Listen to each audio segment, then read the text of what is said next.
Hi, it's Jen Brewer, nurse specializing in wound ostomy and continence. And today I'm going to do our last series in time on the types of tissues that you're going to see within a wound.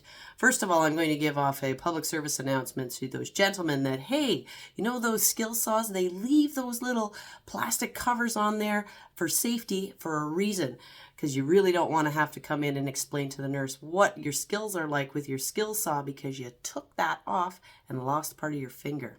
Anyways, that's my PBA for today. I wanted to talk about Eschar, as I said. So this is a type of tissue that you will see within lots of wounds. It is basically dead and deteriorated, devitalized tissue. There's lots of words and terms that we use for it. It does differentiate. It's different than a scab. A scab, is usually old drainage. It sits on the top of the wound, and with scabs we do try to leave alone. Sometimes, yes, we do leave Eschars alone. I'll get into that a little bit, but for the most part, I want people to be able to identify this tissue. It's usually tissue death. Now, this itself is actually an IV site that extravased. So it was a intravenous medication that, because it went interstitial, it actually caused tissue death.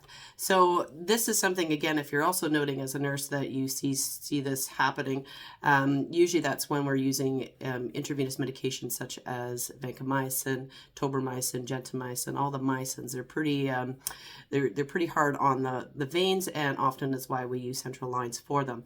But this is to be aware of, and this is what it can cause. So this Eschar is actually quite adhered. The edges are attached all the way around. And for the most part with an Eschar, I do leave them attached until the edges start to lift. So in order to treat this, I'm actually hydrating it. So I'm using a hydrogel. One of those gels is going to soften this so then the edges loosen. Why I do that is so I am then able to debride this. So then I will sharply take a scalpel and cut that down to the base of the wound. Same with when we're doing pressure injury staging. Oh, this is not a pressure ulcer. We can't actually stage a pressure ulcer when we have Eschar covering over it, because we don't actually understand what the depth is until we can remove that. Sometimes it's only down to the adipose layer. Sometimes we are getting down to underlying structures like muscle or tendon. So again, this is what we would also call an unstageable ulcer. So I have a few other examples of things that I want to show you. This is another Eschar as well that was actually along an incision line. So this incision line didn't hiss, but the tissue died. So this is actually a shoulder. So this is the axilla here, and the incision line comes down, and it came across with a surgical procedure. So the tissue actually fully died on there, and that's usually due to tissue tension, so that the two edges didn't actually come together tight, or if there was any ischemia. This gentleman was actually in his 90s and had a fracture that needed repair. So this itself does need to be removed. So this is again another instance where I would definitely use some hydrogel to try to remove this. It's the only thing that's going to hydrate it. I was able, like if as a nurse that you're walking in and that's what you're seeing, I would hydrate it to start. For me, I was able to immediately do some sharp debridement to remove that, get down to the wound base quite quickly, and we were able to see some underlying structures, and we were able to pack it with some alginate, and then it's actually fully healed now. So another good example of Eschar. One thing I also want to differentiate, especially with pressure injuries, is this isn't Eschar. This is actually a suspected or a deep tissue injury. This often develops into a large Eschar. So it's something that when you see this, we want to be very aware that this is something that's developing likely underneath. So I'm going to show you, this is the first picture that we saw when it was first coming out, and then what it turned into was actually this. So it became quite large, and there was quite a bit of necrotic tissue as this actually continued to progress. So again, this was all debrided out. We did use some silver cell for some autolytic debridement when it got down to some of these structures and the patient wasn't able to tolerate some of the sharp debridement. So that's one of these that, yes, you can hydrate it, but sometimes, like in this instance, there was a lot of fluid coming out that you actually do need to use something a little bit more absorbent and use your autolytic debridement agents that work, such as, again, a silver cell or any alginate or hydroalginate that, again, we use some silver because they're kind of smelly. Some of the other things that we do see is often we find these necrotic toes. So toes, I did do another one before talking about when we're seeing necrosis on toes. These are the ones that we don't want to debride.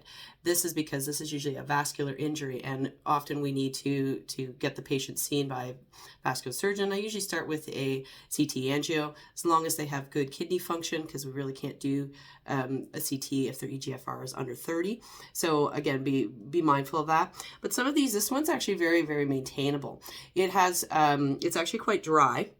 And I've seen people go for quite some time, like I'm talking years, with a black toe, because they will eventually mummify. They'll continue to dehydrate, and they actually will fall off. So for the most part, we're painting these with betadine. This is the Eschar you want to actually leave on, because it can be protective. It can actually protect from infection, as well as that's what the body's response is. They're like, oh, there's an injury here. We want to protect it. But again, how aggressive we want to be able to heal something, basically based on the patient's ability to heal, is whether or not we get overly aggressive. So I'm going to go back to this other toe. Now this one, because we're seeing a lot of erythema, we're seeing a lot of redness with the toe. This is one we do need to intervene between. So the previous photo this is your dry gangrene, and these ones are ones that we can maintain. But when we get into wet gangrene, so you can actually see it's actually the edges is separated from here, and it was draining quite a bit. This is where we actually have to either perform an amputation, or again, try some antibiotics first to see if we can get the tissue a little bit better prior to amputation. So my next guy I'm going to show, because he's, again, there's a lot of Eschar in the middle here. So this is one of those one-offs that you won't see very often. I probably see it a little bit more in my clinics, but I want to note the purple discoloration that's around it. So this is actually something called Pyoderma gangrenosum. So this is literally means skin on fire, and that's how it usually feels to the patient. The wound is very, very painful, and we actually don't take out the Eschar in this wound either. We can hydrate it and allow it to do it on its own autolytically, but we don't want to sharply debride this, because it can often make the wound worse. This is actually an autoimmune problem, so often they actually have another autoimmune cause that often needs some investigation to determine what that is and then treat it. So again, these ones are a little bit different. So you will see these, if you actually see what's a venous leg ulcer and you're seeing a lot of Eschar in it, that should make you aware that maybe they might need a biopsy or a little further investigation as to the cause for this. Now, this is one of those Eschars that we also want to try to remove as quickly as possible. So this one, yes, the edges are all attached. Often I would try to soften it with a hydrogel or whatnot, but because when I've been able to put this swab in, and there's actually quite a cavity in there, this Eschar does need to remove because there's an abscess behind it. So sometimes the Eschar is protecting and holding some of that fluid in. The patient will actually get some signs of sepsis. They will have an elevated temperature, their white blood cell count will elevate, and they have general malaise. So they generally feel unwell. So these are ones, if you are spotting your spine and or you're noting an odor, and usually these are quite fragrant, this does need to be debrided as soon as possible so we can see how deep these are and treat them from the bottom up. Now, another common one we will see out in community or in our acute settings are post-amputation. So this is a below-the-knee amputation that does definitely have some ischemic changes. So the patient probably had some necrotic toes prior, and they opted to amputate because they weren't able to revascularize.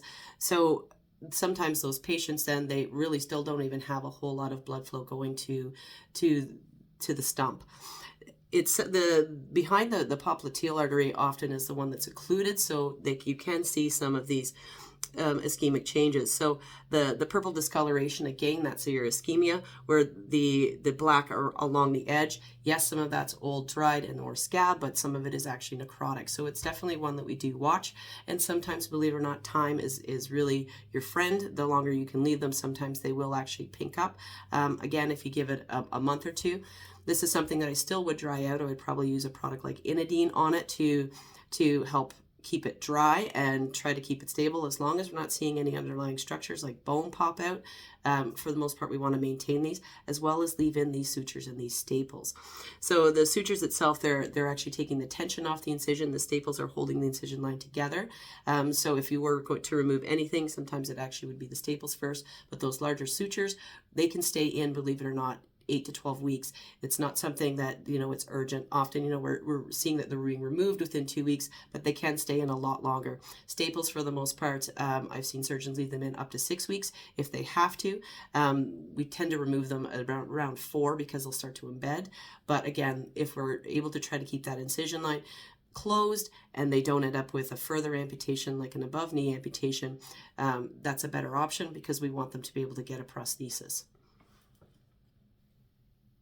And last but not least, this is actually a post-mastectomy breast wound. There is quite a bit of eschar developing here, and there is some developing along the incision line. So we often call this fat necrosis. So this is actually where some of the fatty tissue has died. Because they've removed a very large amount of tissue from the area, sometimes when the incision line comes back together, the edges itself can die and or just the fat itself dies. So we don't get overly aggressive with these either because, again, some of that tissue can come back. So in this case, I did not. We did eventually have to end up doing some debridement. But again, these are ones that I don't tend to panic, but I also do tend to try to keep them nice and dry and allow that eschar to do what it will do. The big piece with eschar is that it will actually again, provide protection. And the reason we want to remove it is that normally it takes 50% longer for a wound to heal when an eschar is in place than if you are able to remove that. So moist wound environment, skin cells can float across that environment where when there's an eschar covering, the skin cells have to dive into it. So again, this is one of those instances where we're making those clinical choices based on what the best outcome is for the patient. And for her, we didn't want to actually expose the chest wall because then there's a lot of other issues that can happen if we do. So again, this is something I would put some Inidine on, try to dry it out, and then we cross our fingers and hope for the best. Hopefully that was helpful to clean up a little bit about eschar and what it is, and we'll see you around in the next video.